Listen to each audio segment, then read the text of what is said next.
Guacamole.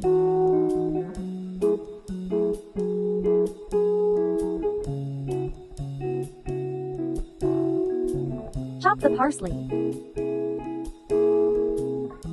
Cut the tomatoes into small pieces. Chop the red onion. Cut the avocado in half. Remove the seed. Use a spoon to scoop out the avocado flesh.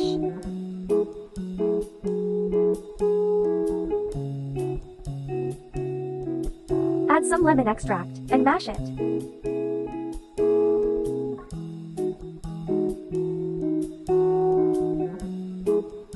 Add all the ingredients prepared earlier. Mix evenly. Season with black pepper and salt. You can add a little more lemon extract if you prefer a sourer taste. Slice the toasted sourdough. Serve prepared guacamole on the sourdough. Delicious and healthy.